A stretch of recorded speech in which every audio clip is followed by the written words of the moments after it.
Hey, Fandom Nation, welcome to another episode of Courtside Vision. I'm your host, Jalen, and I'm here with a full house today, which I'm pretty excited about. FDN team member Matthew. Matthew, how you doing today? Pretty good. How are you? Doing good. And also, we have our FDN insiders. Finally, glad to kind of have them back and showing face on Courtside Vision. We have Andy and JC. JC, Andy, how you guys doing today? Spot Good. How about on. you? Doing good, doing good. So, another great week of basketball. NBA Conference Finals is here. Crazy, crazy week in my opinion. Going to talk about the NBA Conference Finals today in this episode. A bit about the MVP and also kind of our thoughts on the All Rookie first team. But first off, got to kind of start off kind of big with this episode. Indiana, New York, Game One. I think honestly a hardwood classic in my opinion. One of the craziest games I've seen. I think probably in my opinion the craziest game this year with regular season and playoffs, kind of putting them both together. So just a quick recap of the game: Indiana 138, New York Knicks 135. Game one, Indiana takes it in overtime. We'll start with you, JC. Kind of your thoughts on kind of just that big play with Halliburton, kind of bringing it to overtime and just the overall game. How did you feel about that? So I wanted this series. I always wanted this series because this is one of my favorite historic rivals. Like as a kid, I used to watch that 30 for 30 with Reggie Miller and versus the Knicks. That's like one of my favorite 30 for 30s. Or like me and my mom would watch it. That's like one of our favorite documentaries. So every time I see these teams play, it reminds me of that. So when he hit the shot and then he hit the choke, I was like, yo, no, he didn't just hit the choke. And I know it's people in that stadium, bro, that was there that day that Reggie Miller did that. They probably was having flashbacks. So it was like you said, that's a hardwood classic right there. I'm so glad that he did that. I did think he got the three, but he didn't get the three. So I was a little nervous. I was like, oh, you can't waste a celebration on that. Not on that one, you can't lose, but they actually pulled it together. And what a comeback, man. Aaron Nesmith, bro, with all the threes that he hit in clutch time, Tyrese hitting three, that go ahead tying shot, sending it into overtime, and then just the collapse of the Knicks defense in overtime, which is kind of weird. They gave up a couple of open dunks to Obi Toppin that I felt like kind of sealed the game for them. So it was it was tough. It's tough for New York because they wasted a Jalen Brunson game that was 43 points, and then even Carl Anthony Towns chipped in with 35. So that's a tough one to lose. You lose one at home, and you lose a game where both of your stars actually came to play, and that's probably the best game you're going to see out of Cat as far as shooting the three, because he was killing it from three, and I really thought they had that one. So that's a tough one to lose. And shout out to Indiana for pulling that one out. That wasn't easy to pull out at Madison Square Garden. Classic Yeah, though. That's a yeah, classic. definitely. Definitely. I know Spike Lee got PTSD seeing Halliburton with that celebration. So, um, yeah, with Aaron Nesmith, Right. yeah, exactly. With Aaron Nesmith having 30 points, I think it was, if I recall, six straight threes. Yeah. And then with the 230 mark, New York up 14, Yeah. and just losing that and choking that, it's tough. But we'll go with you, Andy. Kind of your thoughts on game one for Indiana, New York. How did you feel about that? And Pacers kind of willing their team back to win. Yeah, I mean, like JC said, Aaron Nesmith with those threes was huge. I felt like all of the Pacers starters did amazing. I mean, Siakam had 17, Nesmith had 30, Turner had 14, Nemhard had 15, Halliburton had 31. So I feel like just it was an all around effort. And then McConnell with 10 points off the bench, Bryant with 4, Toppin with 8. That's a great team effort right there, and that's what it takes to win in the playoffs, right? You need everyone. You can't just have one, two, even three guys. You need everyone, and so it's great to see. It's great to see an all around team effort from the Pacers in that one. Yep. We'll go with you, Matthew. Now, I mean, Yeah. they said it crazy game. So how do you feel about game one as well? I mean, I don't have much to add on from what everybody else said, but I think the Knicks still played a great game until those last coming minutes. I mean, at the end of the day, Yeah. they were up that whole game. They had that lead, the 14-point lead, I think, with 2.5 minutes left. But when you have Neesmith making six straight threes and that literally being like kind of a miracle, Yeah. I mean, for him to shoot that well in the last coming minutes, even if he misses one or two of those, they're not winning that game. Halliburton's not even given the chance Yeah. to tie up the game and put it into overtime. So I think everything played into the to what the Pacers needed at the end of the day. They shot lights out at the end of the game. It was clutch time. Halliburton's proven to everybody he's not the most overrated player. So, I mean, the Pacers are gonna keep rolling. I think it was a crazy game, and for Halliburton to just hand the ball to Cat after at the end of the game too, that was funny too. That was like a little disrespectful, That was but That was savage. I'm smart. not That gonna was lie. smart though. Yeah. Yeah, Yeah, yeah, that was disrespectful in my yeah, opinion. I think it We're was not gonna play the disrespectful. foul game. We ain't gonna Yeah, draw it out. Just give me yeah. here. Absolutely not. I was like 0.2 seconds. This dude just handed him the ball. I was like, if I was Cat, I don't know. Yeah. So just to kind of recap, kind of the box score, Jalen Brunson, like you said, a Jalen Brunson game, 43 points. I think he played exceptional.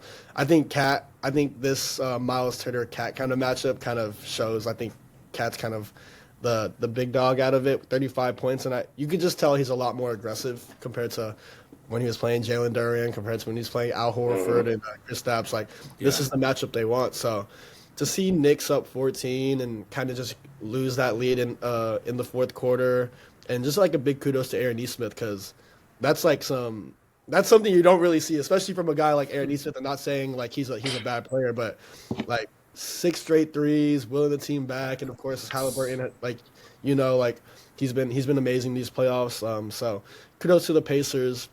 So we'll kind of segue from kind of just the Knicks losing and first game. So we'll start with you, JC. What is your like kind of insights now as far as the this kind of whole series with Knicks losing one in home and now they're coming back tonight. Pacers coming back to try and steal another game. Like, what are your insights for this whole series? Like, what's your predictions and who do you think's going to win and go to the finals this year in the Eastern I think Conference? this is going seven. Still think it's going seven. I think this is going seven. I got Pacers in seven, but it's not over. I know this was a tough loss for the Knicks, but it's not over. I think what they need to do is figure out a way to try to slow down the game. Every team that the Pacers beat, they sped those teams up and they made them play way faster than they're used to playing, which causes them to have more turnovers and like less of a chance to really set their offense and get into an offensive rhythm when they're playing against the Pacers. And I feel like it also leads to some of the injuries that we see when people play against the Pacers, where they just can't keep up with the pace and running so much that you can't Yeah, keep up with the pace, especially in the postseason. Everybody got miles on their body at this point. So for the Knicks, they're going to have to figure out a way to slow down the game and play half court offense. Because when they play half court offense, that's when the Knicks are at their best. And the Pacers, if they can keep this pace up and they can keep speeding them up, I feel like they can actually get them out of here. They can get them out of here in five if they keep this pace up. And yeah, I think game two is going to have to be it's a must-win game. Like, I don't think there's yeah, no other way around it. The Knicks have to win that game. I know it's not going to be over if they lose that game, but it's pretty much over if they lose that game. That's how I feel. So yeah. whoever win game two, I feel like if the Pacers win game two, this I don't think it's no coming back for the Knicks. But yeah. all in all, I got Pacers in seven. I got Pacers in seven. Okay, Pacers in seven. I like it. I kind of thought Knicks in six, but based on kind of, I think it's still Knicks could still win in six if They they could, win yeah, this game. They take one back in or take one back in Indiana, yeah, but yeah, yeah. yeah, should be a lot different. I know a lot of people's thought process as far as like how the series would go definitely changed with Indiana winning the first one. So we'll see how it goes. But Andy, I'll go with you now. Kind of your thoughts and predictions for this Eastern Conference Finals, and who do you think's gonna make it to the finals coming out of the East? Yeah, I mean, the first game, I think, in a 7 game or 4 game, whatever series, is the tone setter, right? That whoever wins that game has the momentum going into game two, and if they win that one, they have that momentum going into, the rest of the series. So it's hard for me to go against the Pacers now after they won that game and after, like I said, the all around team effort. So yeah, I think I'm going to take Pacers in six, maybe seven. Nice. Pacers in seven again. So, I mean, going to seven. I think this matchup is the matchup that we all been waiting for. I think this is a better matchup than the other side in the West, but I agree. I agree that seeing that the Pacers in seven could happen. So, Matthew, going to you now. Kind of your predictions as far as this series. Yeah, I think I agree with JC and Andy. I think Pacers in six is very realistic for me, just the way they're playing right now. They peaked at just the right time coming into the playoffs. I don't think anybody really expected the Pacers to get this far. But the way they've been playing offensively has been phenomenal, and Halliburton stepping up. I mean, it's just they played pretty good with the whole season with Halliburton not having his best season, and then now that he's peaking, it's really showing that he's the star player, and that when he's playing at his best, the whole team is pushed to their best too. So I gotta go Pacers in 6. Pacers in 6. So you hear it, Fan Day Nation, Courtside Vision fans, everyone's saying Pacers. So to those Knicks fans over there, it's not looking too well right now. So we'll see how it goes. Game 2 is tonight, 5:30 p.m. Pacific time, if I recall. On this recording, the day we're recording, but should be an exciting series for sure. But now, kind of segueing all the way to the other side of the NBA, we're going to now go with kind of the West and see what's going on. So, a quick recap of Game 2 for the West. Oklahoma City Thunder beat the Minnesota Timberwolves, take a 2-0 series lead, 118 to 103. I think a really good game again for Shai Gilgeous Alexander, 38 points, 8 assists, and 3 rebounds. And also with his other 2 running mates, Chet Holmgren had 22, Jalen Williams had 26 points. So you can just see like it's looking pretty dominant for the OKC Thunder and kind of with this series. So let's just kind of talk about our predictions and kind of our thought process for this series. But we'll start off with kind of our Game 2 reaction. So we'll start with you, Andy. Game 2 reaction for OKC and Minnesota. How did you feel about that game? Yeah, I mean, again, I loved the bench production from OKC in this one. I think that Caruso and Wallace 9 and 8. That's a good bench production. But then, I mean, Holmgren, Williams, and SGA. That is a trio that's going to be feared for the rest of the series by Minnesota, and you know, if they go to the finals, could be one. But yeah, no, I think when you have Holmgren and SGA, especially, I think all you really need is a little bit of production from the bench, and I think you'll be good to go. So, yep. Matthew, we'll go with you now. Kind of your Game 2 thoughts for this Western Conference Finals matchup. I think the Thunder have just been pretty dominant. I mean, like you said, with Chet, J-Dub, and SGA, it's a good trio, and when they're all on, they're most likely going to win. You see, like, the off games that J-Dub has, OKC has to have somebody else stepping up, or else they're probably not going to win that game because SGA can't do it by himself. Yep. And then on the other side, we'll talk about the Timberwolves more. I mean, Julius Randle, he was not having a good game, but not playing him in the fourth quarter at all was a little insane to me. He's been having a good playoff run so far this year, so I think not playing him in the fourth quarter was a little crazy to me. Ant's doing his thing. I mean, 1 for 9 from 3, though. Not too efficient from the 3. And Jaden McDaniels had a pretty good game, but he showed some frustration at the end of that game, which I think it's just frustration from the whole team. They haven't been able to do much against the Thunder just because the Thunder are pretty dominant on the offensive and defensive side. And I don't see the Thunder not making it to the finals, and it should be done max in 5, I think. Okay. JC, Game 2 prediction. Game 2 reaction. How did you feel about this OKC win? Game 2 kind of solidified it for me. After seeing Game 1, I figured like their defense, what OKC defense was going to do is pretty much just pick one player to take out of the game, because when it comes to the Minnesota, they don't really have too many scoring options. And I don't think anybody was really expecting Julius Randle to come into the playoffs, killing how he's killing it right now. So yeah, I'm pretty sure everybody thought if we take Anthony Edwards out of the game, then we're cool. But what they're doing is they're just picking one. We're going to take either Julius Randle out of the game, or we're going to take Anthony Edwards out of the game. Game 1, Anthony Edwards didn't have the greatest game, but Julius Randle had the greatest game. Game 2, Anthony Edwards had the greatest game, but Julius Randle wasn't there. So, like, I think this has to be the best defense I've seen since, like Detroit and them, who was giving, like, LeBron and them problems, like, when he was a young guy. Like, this defense is ridiculous. Alex Caruso, Lou Dort, Casey Wallace, like, when they're on, bro, the perimeter pressure is crazy. They can't even get the ball down into the paint. Like, I don't know, bro. This defense is serious, bro. It's for real. And I mean, they was giving Jokic problems, and they don't have a Jokic on this team. You feel me? And it's different. Like I feel like their difficulty with Denver was because they had a big man, and Rudy Gobert isn't the offensive caliber of big man to give this team problems. So I think because of their perimeter defense is so good, and they don't have a big guy to kind of dominate on the offensive end, it's it's nothing they can do. It's nothing for them to do. They can't score. They're not going to be able to score enough to keep up with the Thunder's offense. The Thunder's offense is cool, but as the defense is really was winning them throughout the whole postseason. I feel like shout out Alex Caruso, man. This is crazy. Their defense is crazy. Yeah, How do I you guys think feel about the defense? I think one of OKC's biggest advantages is how tall and long they are. Like Yeah, if you can't counter that, you're not gonna be much of a threat to them. and Anthony Edwards isn't the greatest passer, especially out of blitzes. So if you blitz him and he tries to make a desperate pass, they play the passing lane so well that they're going to turn you over. Like it's ridiculous. Like this defense is so efficient. It's crazy. It's crazy.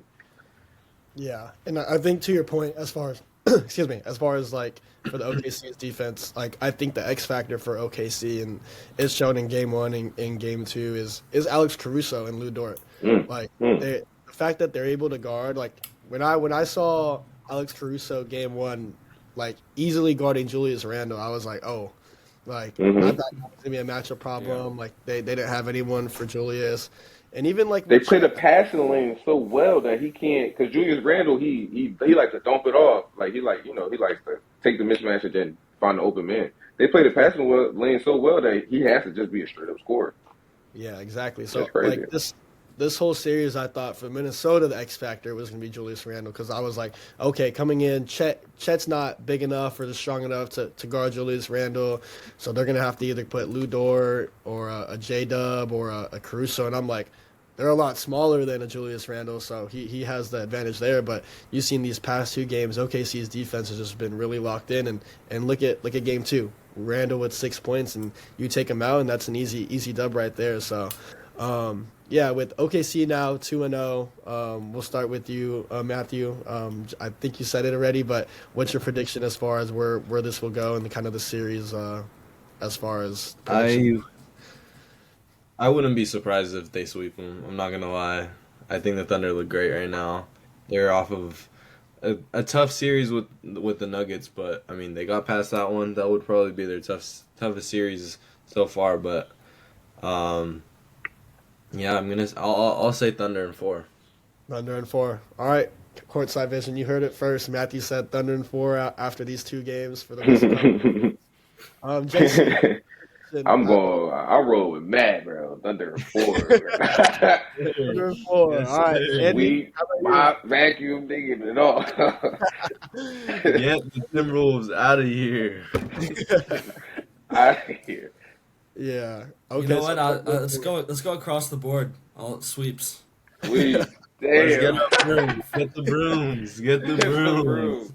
Get well, them you out heard of it here. first. Minnesota fans, it's not looking too well. OKC, this sounds like it's going to be an easy sweep for you guys to the finals. So, Hey, we courtside need vision. OKC at least to win Game 3, so then we have that hope that the sweep is there. Because if they lose Yeah, Game right, Yeah. Game exactly. 3, Yup. Game Because 3, our predictions are out the window.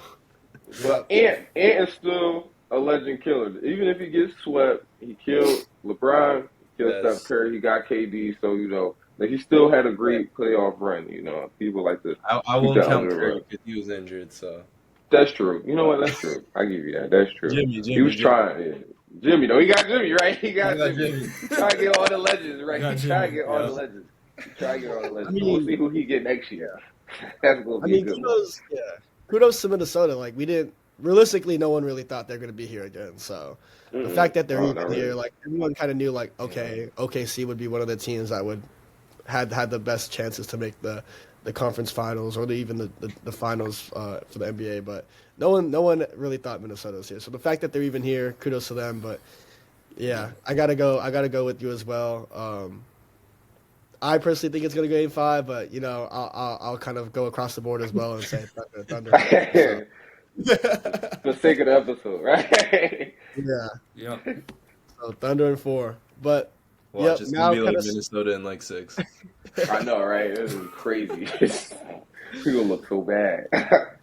yeah, yeah. Clip this right now. We'll come back to it later and see Oof. if the sweep actually happens. So um, now we're gonna kind of segue, which kind of Shay kind of still on here, but before we kind of segue to that, want to give a quick shout out to Nico Stones. Nico Stones just refreshed their site, and the new Essentials collection that they have. I've been looking at it, straight fire.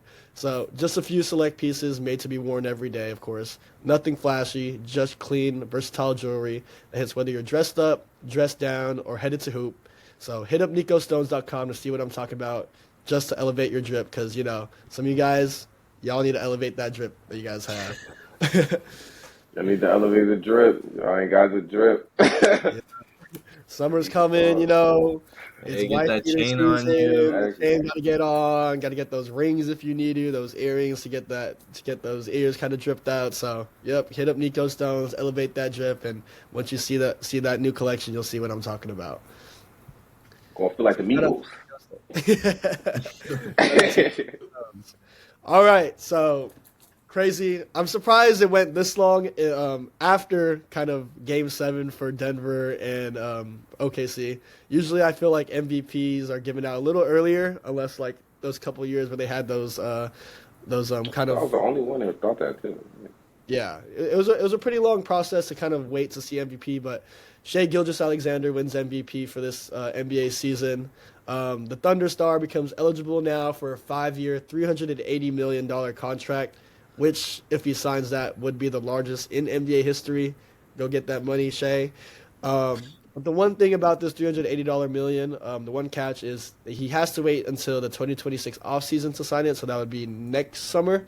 But regardless, that's still a bunch of bread, a bunch of money, largest contract. So I know a lot of people also thought Jokic could have been in the running, Giannis was in the running, and all that. But with Shea winning MVP this year, we'll start with you, Andy. How do you feel about Shea winning MVP and also being able to be eligible for that big contract? Yeah, I mean, I think at the end of the day, when I think about the most valuable player, I don't just think about stats. I also think about what kind of issues does this player present for his opponents, right? Shea poses a lot of different problems, right? He's long, he's tall, he's fast, he's very versatile. Um, but Jokic to me poses more problems because he's not just long and tall, but he's also big and he's also like kind of fast too. So I kind of feel like Jokic should have won it, or actually I do feel like Jokic should have won it. Jokic had, I believe, less points, but he had more rebounds and more assists per game. I believe that's what it was.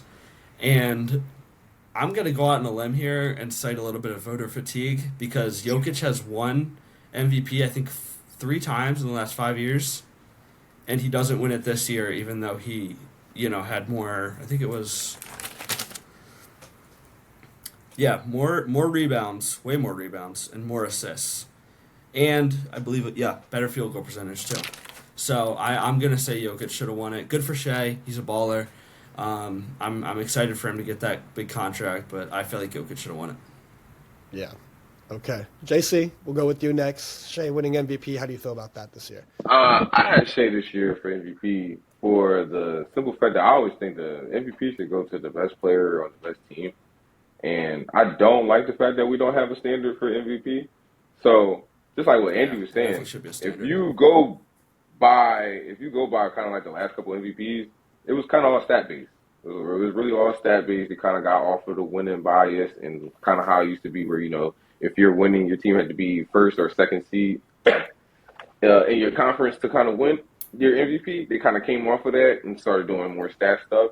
But I don't know. It's like weird. I feel like because they try to protect certain people's legacies in history, you don't give out. You can leave the MVP criteria loose, and you can kind of shift the narrative. So Jokic probably would have won if we kept the narrative stats, but we kind of went from stats to like, oh, who's winning? Like, who's the best player on the best team? And it went to Shea. So I I'm not mad at it. I'm more mad at the fact that there's no criteria for the voters, Yeah, and we can kind of just yeah, switch from year to year, and we just go off a narrative base.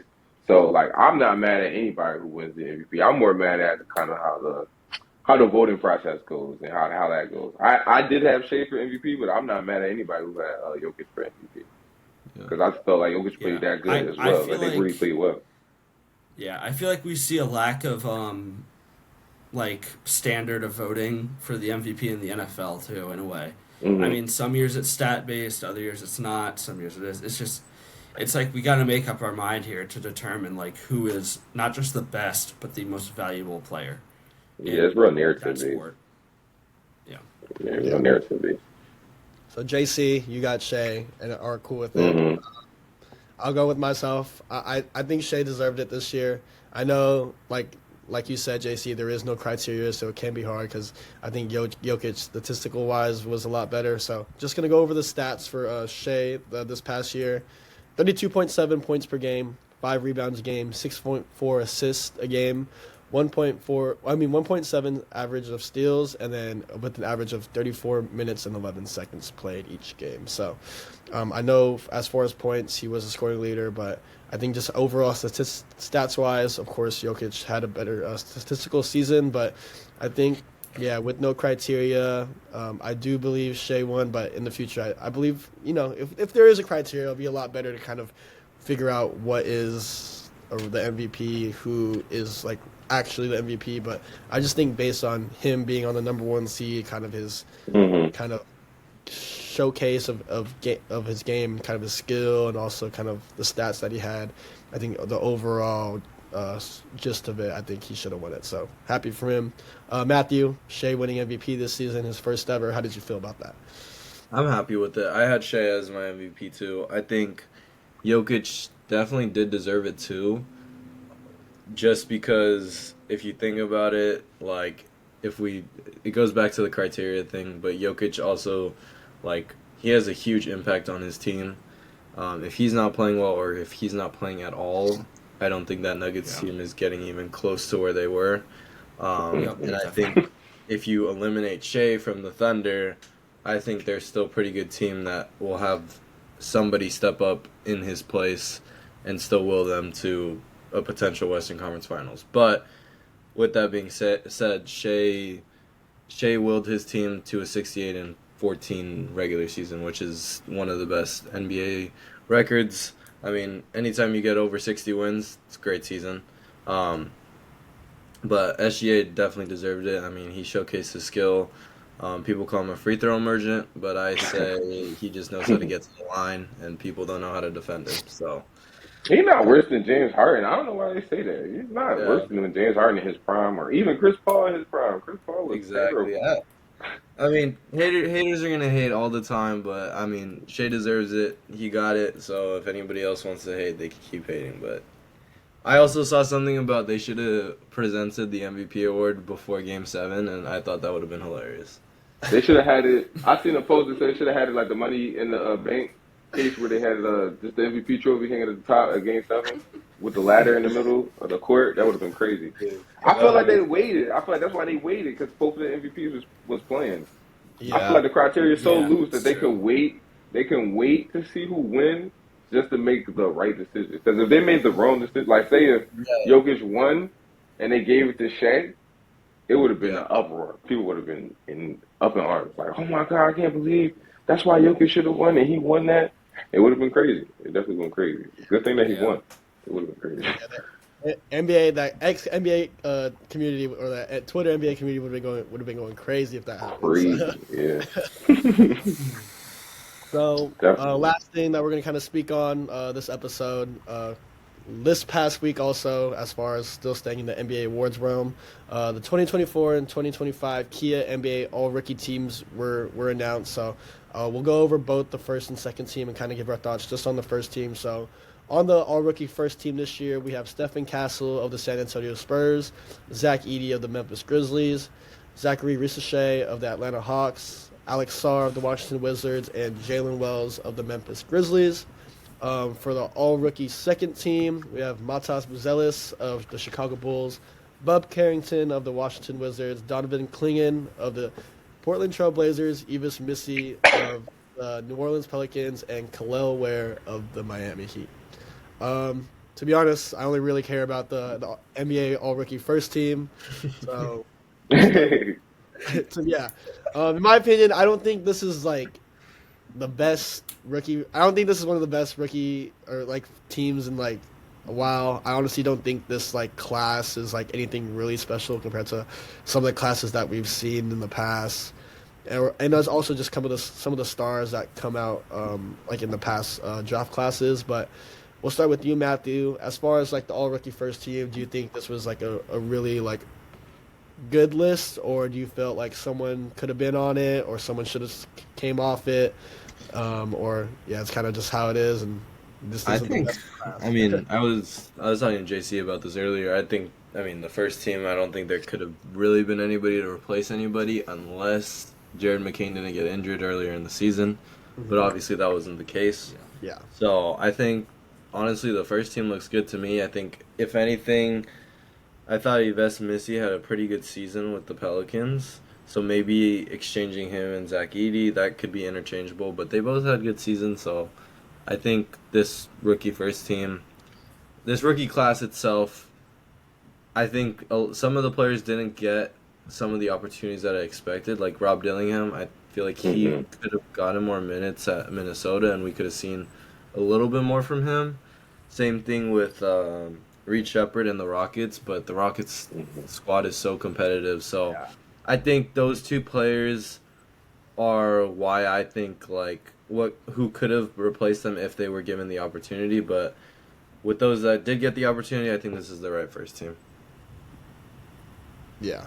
For me, I honestly think like Khalil Ware or Yves Misi could Yeah. have replaced Zach Edey, of course. I think Khalil Ware, especially like that second half of the season for Miami, has played really well for them. Kind of another guy that they like kind of got a gem out of and like could be a good role player for them. I think Yves Misi played really well, like you said, for the Pelicans. I just don't think a lot of people know about him because it's the Pelicans and no one watches it. They don't get any national Yes. spotlight. Yeah. Yeah, bro. I knew him more because of betting. Yeah. Yeah, Prize Picks was the only reason why we knew about Well, it. we know. You cashing Yeah, out so parlays, yeah, man. His yeah, rebounds over on every time. yeah. Joking, joking. Joking. Like Zach Edey, I think he had a great year. Of course, of course he had more screen time and just like more Mhm. national televised games and just a better like brand like for himself because like everyone knows who Zach Edey is, of course, from his college days and now like coming to Memphis and of course like being a part of Memphis, you're gonna get more games compared to what a Washington or The the Chicago. Trailblazers, right? Any of these guys, for real. A New lot of these Orleans. guys, the Hawks even. The Hawks just get a lot of TV time because of Trey. Yeah, Yeah. exactly. So yeah, I gotta say like in my opinion, I don't I think Zach E's a second second team for that, but yeah, I think Misi or Khalil Ware could have been on the first, but besides that, like I said, I'm not really too worried about it. Like, I don't think this rookie class is the best class in my opinion. I'm not trying to like be all negative and stuff. They were a little boring. They were a little boring. Like Stephen Castle was fun to watch. I think Risha Shea the second half and Alex Sarr you kind of saw like okay like they could be good role players, especially for Zach for the Yeah, Hawks. I think he exactly. Yeah. went like really good like to kind of showcase for the Hawks. But besides that, like Jared McCain was hype. I was hyped for him the Yeah. first couple months, and then yeah, Stephen Castle. Of course, like you can tell he's going to be something special in the league. But Got to run besides back that, next year. They have a good. I think the next rookie class coming is going to be good. So yeah. Yeah, they're So gonna get smoked in the All Star game, bro. That's gonna be bad. They gonna get cooked. yeah, So I'm gonna watch that game. I don't never watch that game. I'm gonna watch that game. I don't really yeah. never watch that game. Yep. We'll go with you now, Andy. As far as all rookie first team, how did you feel about that? Anyone you felt should have been off or should have been on, and kind of just your thoughts on it. I really wouldn't change anything with either of the rookie teams. I'm as a Wizards fan, I'm mainly just happy that we have something to look forward to. Yep. With Carrington and with Sarr, Yeah. and hopefully, fingers crossed, Derek Queen in the draft. So yeah, so I'm happy with everything overall. Yep. JC, to finish off the episode, any thoughts on the rookie first team, and yeah, how do you feel about these 5 being on it? I agree with what Matt said, but I will take a little time to say that the 65 rule is kind of BS. My man Jared McCain obviously could have been rookie of the year even with that little bit of time, but they put the rule in for political reasons, so we're just gonna keep it there. And yeah, the team is fun. The team is cool, but like you guys said, this draft class is kind of like, yeah. Do you guys think anybody in this draft class could be, let's say, a number 2 option on a championship team? Like ceiling wise. I think, I like let's say the Spurs in the future. Like, Mm-hmm. I think Castle has the, has it in him to become like someone that could be a 3 or 2 option even. Like let's say Right, De'Aaron yeah. Fox is still there. They still have Wemby, Castle's there and stuff. And you never know who they get with the second pick or if they trade it. But I think in a few years, Castle could become better than De'Aaron Fox, and it could be a duo with him and Wemby. So, And Wemby, yeah. I would agree too. yeah, I think we gotta. I mean, McCain. He showed a little bit of it with everybody injured, of him being basically the number 1 scorer on that team. So I Yeah, think right. he probably has the best chance out of this rookie class to become a 2 option. But again, I don't think we got enough time with him to really tell. Yeah. I mean, yeah, he was on a heater, but I mean, We got to see a whole season, right? We got to see a whole yeah, season. we got to see at least, we got to see a whole season to see if he can retain that stuff. But I wouldn't be surprised if he does. I'm a huge McCain fan, so I'm excited to see him back geared up next year. Hopefully to save Help the us out, 76ers. man. We need some help. Yeah, they need some help. Yeah, we need y'all some been help. pressing the process for too long. Yeah. Bro, process is over. Process is over. I think you need to Process is trade the already. process. Trade the process. Yeah, the we on to the process, next yes. process. We need a new process to restart the process. Well, yeah. Well, Fandom Nation, thank you guys again for tuning in to another episode of Courtside Vision. Andy, JC, and Matthew, thank you guys for coming on and sharing your insights. Like we said, NBA Conference Finals is here. Knicks, as far as today on our recording, Game 2, so really excited for that. Just really excited. NBA season is coming to an end soon, but these next, don't choke. But Don't choke. Don't choke. be on the lookout. Definitely a lot more coming. Conference finals here, so a lot more insights coming for that as the games go by. Once the finals come, you already know we're going to be hopping on, talking about it, giving our predictions and our reactions to everything NBA Finals. WNBA is here. I know the first couple weeks have gone by, so once the season kind of rolls a bit more, we'll definitely talk more insights with that. And of course, thank you guys again for tuning in to the episode, and we'll see you guys next time.